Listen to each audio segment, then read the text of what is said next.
이재명 대통령의 인사는 편 가르기가 아니라 책임을 전제로 한 통합이었습니다. 침묵이 아닌 설명을 요구했고 그 첫 장면이 오늘 아침 출근길에서 나왔습니다. 이해훈 기획예산처 장관 후보자가 결국 고개를 숙였습니다. 이재명 대통령이 명확한 입장 표명을 요구한 지 하루 만입니다. 이 후보자는 내라는 민주주의를 파괴하는 불법적 행위라며 당파성에 매몰돼 사안의 본질을 놓쳤다고 사과했습니다. 청와대는 국민이 납득할 때까지 후보자가 설명하는 게 맞다고 밝혔습니다. 구민주 기자입니다. 검은 옷을 입은 이해훈 기획예산처 장관 후보자. 어제 첫 출근길과는 전혀 다른 굳은 얼굴로 연신 고개를 숙이며 12.3 비상계엄을 언급했습니다. 내라는 헌정사에 있어서는 안 될 분명히 잘못된 일입니다. 내라는 민주주의를 파괴하는 불법적 행위입니다. 후보자 지명 이후 과거 윤석열 탄핵 반대 집회에서 즉각 석방을 외치는 등 계엄을 옹호했던 게 문제가 됐습니다.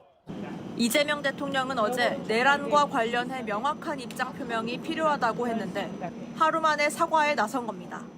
당파성에 매몰되어 사안의 본질과 국가 공동체가 처한 위기의 실체를 놓쳤음을 오늘 솔직하게 고백합니다. 실체 파악을 제대로 못했다는 해명. 국민의힘에선 이 후보자 그리고 이 후보자를 발탁한 이재명 정부에 대한 비난이 쏟아졌습니다. 배신자를 데려다가 양심선언 시키는 고해성사시키는 이게 과연 국가 운영에 도움이 될까요? 청문회에서의 강한 공세를 예고했습니다. 몸이 기억하고 있는 일들에 대해서 그렇게 자아 비판식 말 한마디로 모든 것이 끝날 수 있을지는 의문입니다. 인사청문회에서 철저히 검증하겠습니다.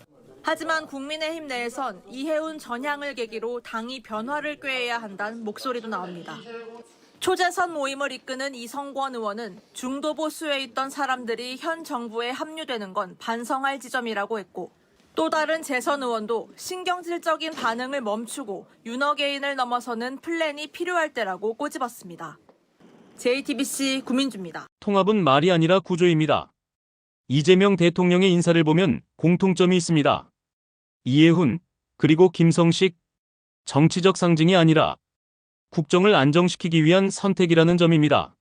대통령 입장에서 왜 이해훈이고 왜 김성식이냐. 둘 다 예전에 국회의원 할 때 일단 예산결산특별위원회 관련된 뭐 이런 활동들을 많이 했었던 이른바 이제 재정통들입니다.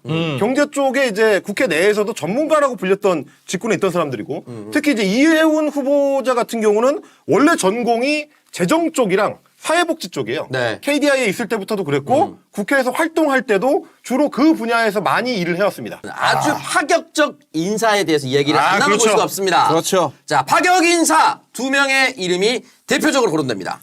또 파격 인사 보수 이해훈, 김성식 발탁이라고 되어 있습니다. 소장 보시면 이재명 대통령, 국힘 현재 소속 장관 내정, 김성식 부의장은 안철수 사단 출신, 국힘은 격앙, 장관직 수락 이해훈 제명이라고 되어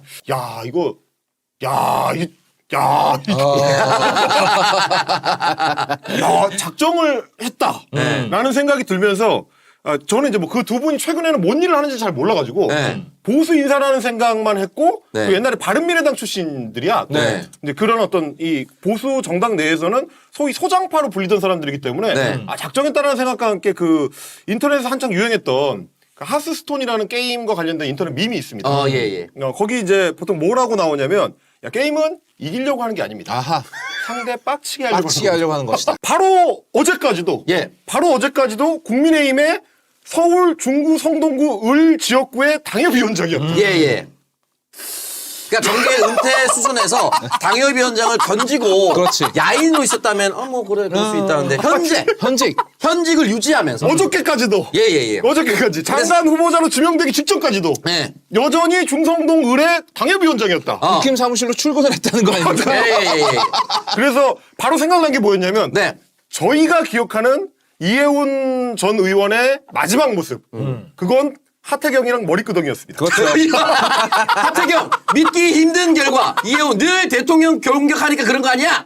여당의 경선 잡은 2024년 3월 13일자 기사 내용입니다. 자, 저기서 얘기하는 늘 대통령 공격하니까 네가 나한테 진 거 아니냐? 내 대통령이 누구냐? 윤석열이죠. 그 우리 지지자들 입장에서 봐, 민주당 지지자들 입장에서 봤을 때도 아니 저 사람은 바로 올해 초까지만 하더라도 맞아요. 윤석열 탄핵에 반대를 하고 내란과 관련해 가지고 민주당과 반대편에 서 있었던 그런 사람인데 아니 이 사람이 지금 내란을 극복하고 새로 정부를 꾸린 이재명 정부의 장관 후보자가 되는 게 말이 되냐? 이런 비판들이 당내에서부터 이제 쏟아져 나올 수밖에 없는 겁니다. 맞아요. 그러면 당연히 아마 이해훈 후보자 본인이나 대통령실에서도 이런 반응을 어느 정도는 예상을 했을 거고, 뭐 그것도 이제 검증 과정 안에 들어가 있었다고 오늘 대통령실이 설명을 했으니까, 그럼 어떻게 설명할 건지도 어느 정도는 생각을 해봤을 텐데, 첫 번째 나온 반응, 이해훈 후보자의 첫 번째 반응은 이런 거였습니다. 자, 윤석열 탄핵 반대했던 이해훈 분위기 휩쓸려 후회한다라는 답변이 나왔습니다. 진정성이 필요할 것 같아요.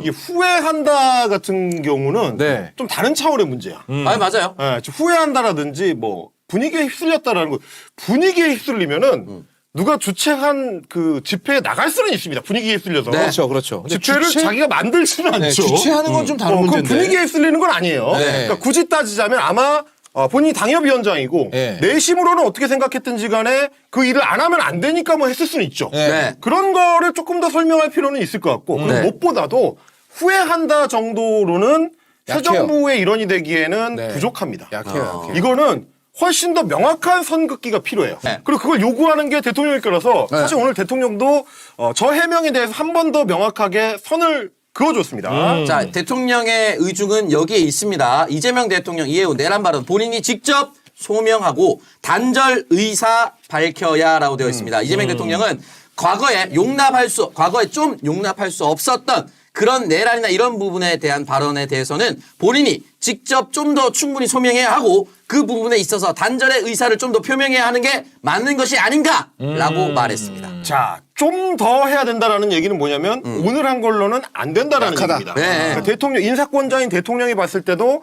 오늘 저 정도의 대응으로는 완벽하게 국민들의 승인을 받기는 어렵다라고 보는 거고요. 맞아요. 그 이상을 요구하는 거죠. 근데 그럼 어떻게 해야 되느냐면 이를테면 지금 이 대선 과정에서 저희가 그때 이제 운동장을 넓게 써야 된다고 하면서 여러 사람들을 이야기를 했었는데 그때 넘어왔던 사람들을 떠올려 보시면 이제 권오을 지금 이제 법무부 장관. 공장관이라든지 예. 뭐 이석연 뭐 국민통합위원장이라든지. 국민통합위원장이라든지 네. 뭐 김상우 의원이라든지 네. 허은하 비서관이라든지 네. 뭐 김용남 변호사죠 그냥. 김용남 당원. 변호사 당원.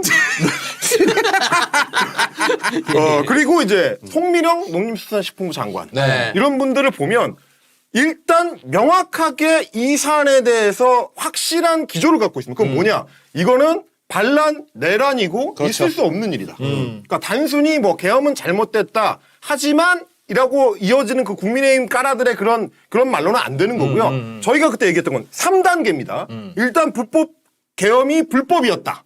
그러면 계엄이 불법이면 불법으로 군사를 동원한 게 되는 거니까 그건 뭐가 되느냐? 반란이다. 그렇다. 그럼 반란을 일으킨 전직 대통령 어떻게 되느냐? 사형이다. 그렇다. 이겁니다. 그러니까 이 정도 수준의 인식이 공유돼야지만 네. 그래야지만 권오울이 될 수 있는 거고 허은하가 될 수 있는 거예요. 네. 첫 번째 단계입니다. 그래야지만 이 정부에서 맡은 일을 수행할 자격이 생기는 거야. 첫 단계에서부터 지금 수준보다는 더 높은 반성, 네.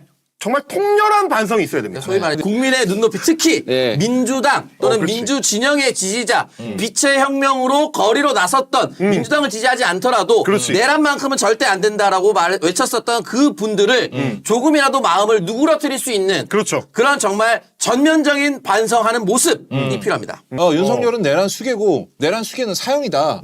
요 얘기 하시면 돼요. 맞아요. 그렇지. 진보 진영의 지지자들만 분노한 것이냐 아니죠. 저쪽에는 핵폭탄이 떨어졌습니다. 국민의힘 상황이 어떻게 됐는지 일단 봐야 돼요. 국민의힘 예산처 장관 수락 이해훈 즉각 제명 의결입니다. 자, 이게 그 발표가 나오고 나서 2시간 반 정도 만에. 근데 웃긴 게 뭐냐면 일요일이기 때문에 최고위원회의가 열리는 날이 아니고요. 예. 심지어 저 당은 윤리위원회의 위원장이 없기 때문에 윤리위원회 개최는 못합니다. 아, 네. 그래서 이제 당원에 대한 징계 절차를 밟을 수가 없어요. 어떻게 했느냐? 최고위원회의를 따로 소집을 하지 않고 서면으로 그리고 유선 전화를 통해서 의사를 확인을 했습니다. 네. 제명할까요? 오케이. 제명할까요? 오케이. 그래가지고 받아가지고 네. 전화상으로 확인한 결과로 제명입니다. 그러니까 이게 중회의도 아니었다는 거잖아. 아, 회의가 아니야. 애초에. 그러니까 애초에 이건 회의가 아니잖아. 아니 그러니까 세상 여러분 생각해 보시면 내란이 터져가지고 국회로 군인들이 쳐들어오고 있는 와중에도 안 모였던 놈들이 네. 이번에도 모이지는 않아요. 네. 이거 좀 카카오 단체방 투표 같은 거 아닙니까? 그렇지. 이해훈 제명시키기 안 하기 너 빨리 해. 아, 사실 예스노 이거는 예스노. 이거는 뭐 회식 장소 정하는 수준 아닙니까? 다 오케이. 1번 닭갈비집, 2번 뭐 소고기집 뭐 이렇게 해가지고 네. 어디 가고 싶어? 이거 웃기는 정당인 거야. 아니 여러분 저희가 몇 번 말씀드리지만 저 민정당 계열의 정당들은 정식 정당으로 보기가 좀 어려워. 유사 정당이야. 단체에 가깝죠. 저는 그냥 단체. 아니 뭐 무슨 과정도 제대로 된 게 없고 그리고 어떤 과정의 형평성도 없어요. 심지어 당 내에서 나오는 얘기 중에 이제 지지자들이 뭐라고 하느냐 댓글이 달립니다. 한동훈 제명은 1년이 돼도 못하는데 아니 어떻게 이해훈은 2시간 만에 하냐. 이런 얘기가 당 지지자들한테도 나옵니다. 예. 그리고 우리 쪽에서 뭐라고 하느냐. 민주당 쪽에서 뭐라고 하느냐. 세상에 내란 수계는 제명도 못 시켜가지고 지가 탈당을 했는데 네. 어떻게 장관 지명됐다고 2시간 만에 제명이 되냐. 이게 말이 되는 정당이냐. 예. 라는 얘기가 나올 수밖에 없는 거죠. 김종인, 이해훈 발탁 2시간 만에 초구속 제명한 국민의힘에게 너무 옹졸이라고 표현을 하겠습니다. 옹졸하다라고 이제 영감님이 얘기하실 수가 있는 게 본인은 네. 원래 아무데나 부르면 가거든요. 그렇죠. 안 옹졸하죠. 옹졸할 뿐만 아니라 이제 몸이 빠른 분이기 때문에 네. 연세가 80인데 여전히 빨라요. 네. 누가 부르기만 하면 그 자리에 가는 사람이라서 킹 정도로 저희가 부르면 되겠습니다. 네. 옹킹. 옹졸의 끝판왕. 사람이 부르면 갈 수도 있는 거지. 네. 그걸 가지고 막 자르고 말이야. 네. 이러면 안 된다라고 하는 건데 대통령 입장에서 왜 이해훈이고 왜 김성식이냐. 둘 다 예전에 국회의원 할 때 일단 예산 결산 특별위원회 관련된 뭐 이런 활동들을 많이 했었던 이른바 이제 재정통들입니다. 경제 쪽에 이제 국회 내에서도 전문가라고 불렸던 직군에 있던 사람들이고 특히 이제 이해훈 후보자 같은 경우는 원래 전공이 재정 쪽이랑 사회복지 쪽이에요. 네. KDI에 있을 때부터도 그랬고 국회에서 활동할 때도 주로 그 분야에서 많이 일을 해왔습니다. 그랬기 때문에 기획예산처인 거야. 네. 다른 데가 아니고 왜 기획예산처인지를 생각해야 됩니다. 기재부가 아니고 기획예산처인 이유, 다른 경제 관련된 부처가 아니고 기획예산처인 이유는 아마도 새로 만들어진 기획예산처의 목적, 그 설립 이유와 굉장히 통할 거다. 원래 기재부에 있었던 예산 파트를 잡아 뜯어가지고 총리실 직속으로 바꿔버린 거 아니겠습니까? 근데 그걸 바꾼 이유는 뭐냐? 그러면 대통령이 그만큼 직접적 권한 행사를 해서 예산을 어디에 편성하고 어디에 쓸지를 명확하게 하겠다. 라는 의미. 뭐 그전 정부들에서 실패했던 것들. 자꾸 기재부로만 가면 예산이 빠꾸나는 거. 기재부에서 막 뭐 깎아버리고 기재부에서 돈 없다 그러고 네. 이런 데에 막히던 거를 더 이상 안 하겠다. 왜냐면 지금 이제 국가가 상당히 어려운 상황에 있기 때문에 맞습니다. 이럴 때는 정부가 드라이브를 세게 걸어가지고 필요한 사업에 예산을 쏟아부을 수 있어야 된다는 판단했을 거기 때문에 네. 그래서 아마 기획예산처의 이름 중에서 강조점을 줘야 되는 거는 기획일 거예요. 어떤 기획을 가지고 대통령이 내년부터 실제 경제정책을 추진할 거냐. 올해는 뭐 윤석열에서 편성했던 예산 가지고 꾸려와가지고 뭐 남의 예산 반쯤으로 한 거기 때문에 그거보다는 내년이 진짜 이재명표 사업의 시작인데 그 기획 업무를 누구한테 맡길 거냐? 제일 자기가 잘 아는 사람, 잘 다룰 수 있는 사람한테 맡긴다는 계산을 했을 가능성을 저는 높게 봅니다. 실제로 이제 이재명 대통령께서 성남시장 시절인가요? 그때 이해훈 당시 의원과 기본소득과 관련된 토론회도 많이 했습니다. 그렇죠. 그래서 서로가 서로를 좀 알고 있는 상태입니다. 그리고 이게 뭐 네. 이해훈의 어떤 전공 파트 뭐 그 전에 했었던 발언 이런 것도 중요하지만 제가 오히려 보는 건 이제 정치적인 부분들. 이해훈이 이제 안게 된 엄청난 약점들. 네. 일단 기존에 자기가 뿌리내리고 있던 정치 세력 쪽에서 완전히 그냥 호적이 파여버렸기 때문에 오늘 아마 당협위의 사무실 작살났을 거예요. 돌아갈 자리가 없습니다. 네. 기존에 자기가 갖고 있던 뭐 인적 네트워크 같은 거 이제 거의 의미가 없어요. 저쪽에서 뿌리가 뽑혀버렸기 때문에 그러면 이해훈이라는 정치인 입장에서는 이제 갈 데가 없습니다. 맞아요. 이재명 대통령이랑 합을 잘 맞춰가지고 명령하는 내용을 잘 수행해내지 못하면 자기는 끝이에요. 네. 어떻게 보면 대통령 입장에서는 뭐 영입을 함으로써 약점을 주게 되는 효과가 발생을 하는 거죠. 네. 그런 차원에서 보면은 내년 기획예산처가 출범하면서 맡길 수 있는 카드 중에는 영입 인사가 괜찮은 선택이었을 것 같다. 왜냐면 이 대선 과정에서 공을 세운 사람 같으면 서로 주고받은 거기 때문에 이만큼의 그립감을 대통령이 주기 힘듭니다. 이 사람은 정부가 만들어지는데 공헌한 적이 없어요. 네. 오히려 방해했던 세력 쪽에 있었고. 그렇지. 네네. 뭐 그렇기 때문에 요구할 만한 게 별로 없어. 근데 이제 정권이 바뀌고 6개월이 지났는데 네. 장관직에 임명되는 사람들이 기존에 이미 이른바 보수 정당 내에서 자리를 잡고 있던 사람들을 대상으로 한다는 거를 네. 확인을 했습니다. 심지어 현직 당협위원장인데 필요한 사람이면 땡겨갈 수 있다. 물론 뭐 이해훈이라는 사람을 어떻게 볼 거냐는 좀 논쟁적일 수 있는데 근데 심지어 이제 김성식 전 의원에 대해서는 그런 논쟁도 없잖아요. 좋은 인사다. 라는 얘기가 여야를 막론하고 나옵니다. 네. 그럴 정도로 그러니까 이런 식으로 넓혀서 데려온 인사들의 파괴력이라는 거는 어떤 효과를 발휘하냐면 이제는 더 이상 한국 보수 정당이 이전에 그 역사적 정당하고는 다른 상황에 놓여 있다. 네. 이걸 보여줍니다. 맞습니다. 대통령이 되기 전까지는 특정 세력을 대표하지만 대통령이 되는 순간부터는 모두를 대표해야 합니다. 이재명 대통령은 이 차이를 정치와 전쟁의 차이라고 설명합니다. 이번 인사 논란도 그 연장선 위에 있습니다. 요즘은 뭐 연말연시이기도 하고 또 국내외적으로 이런저런 일들이 많다 보니까 제가 하고 있는 이 대통령이라고 하는 직무가 대체 어떤 것인지 뭘 해야 되는지를 자꾸 생각하게 됩니다. 그런데 생각의 결론은 그렇습니다. 대통령의 가장 큰 책임은 국민을 통합하는 것입니다.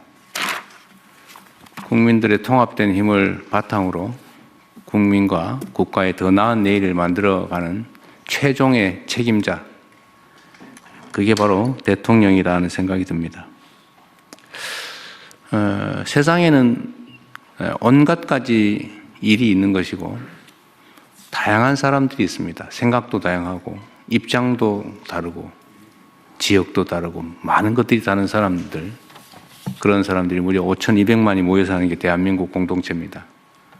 대통령은 공동체 전체를 책임지는 것입니다. 자주 말씀드리는 것처럼 우리가 대통령이 될 때까지는 특정한 세력을 대표하지만 대통령이 되는 순간에는 모두를 대표해야 합니다. 전쟁과 정치가 다른 이유가 바로 그것이죠. 전쟁은 점령해서 다 갖는 겁니다. 필요하면 다 제거할 수 있어요. 그게 전쟁이죠. 그런데 정치란 그러면 안 되는 거죠. 최종 권력을 갖게 되더라도 그 최종 권력을 쟁취하는 과정에 함께한 세력, 사람들만이 모든 것을 누리고 그 외에는 모두 배제하면 그건 정치가 아니라 전쟁이 되어버립니다. 원시적이죠.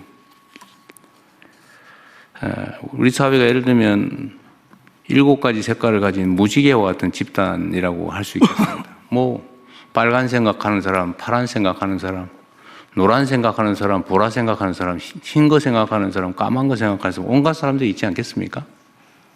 그런데 가끔씩은 흰색 중심의 사회가 될 것이냐, 파란색 중심의 사회냐, 빨간색 중심의 사회가 될 것이냐를 가끔씩 선거를 통해서 그 구성원 전원의 의견을 들어서 결정하지 않습니까? 파란색을 좋아하는 사람들이 권한을 가졌다고 해서 그 사회를 통째로 다 파랗게 만들 수는 없는 거예요. 그렇게 만들면 안 되지 않습니까? 그럼 빨간색 어디 갑니까? 빨간색은 우리나라 공동체 사람의 자격을 상실하는 겁니까? 그렇지 않죠. 여전히 대한민국 국민이고 주권자 아닙니까? 다만 주도할 권한과 역할을 맡게 된 것이다라는 것이죠. 그래서 저는 이게 온갖 가지 방식의 언어들로 표현되는, 예를 들면 협친이, 포용이니 이런 말로 표현되지만 결국은 정치의 본질에 대해서 우리가 언제나 깊이 생각하고 결론은 집권자 또 집권 세력, 대통령 또 여러분 국무위원들의 역할은 결국 세상을 고루 편안하게 모두가 함께 잘 사는 세상을 만드는 거 아니겠습니까? 그게 민주주의죠. 그게 문명이죠. 그런데 우리 사회는 여전히 그런 부분들이 있어요. 나 아니면 전부 적이다, 제거 대상이다. 결국 그러다가 내란 사태까지 벌어진 거 아닙니까? 다 없애버리려고. 내 의견과 다른 집단, 인사 이런 건 다 제거하고 모든 걸 다 갖겠다고 벌인 극단적 처사가 바로 내란이었습니다. 그런 사회가 반대쪽으로 오면 안 되죠. 그래서 우리는 사실 극단적으로 대립하고 대결하는 사회에서 오히려 더 통합을 위해서 노력해야 됩니다. 정략적 수단이 아니고 우리가 다시 정말로 정상인 사회로 되돌아가려면 더 반대쪽의 노력을 많이 기울여야죠. 통합, 포용의 역할을 더 강하게, 더 크게, 더 지속적으로 해야 됩니다. 그래서 우리 가장 모범이 되어야 될 정치, 또 관료, 정치인 관료들이 이 점에 대해서 더 깊이 생각해 주면 좋겠고, 우리 국민 여러분께서도 예를 들면 이번에 강요 지명이나 인사에 있어서 참으로 고려할 게 많다는 점을 생각해 주시면 고맙겠습니다. 물론 모든 일들은 최종적으로 국민의 뜻에 따라 최대한 결정될 겁니다.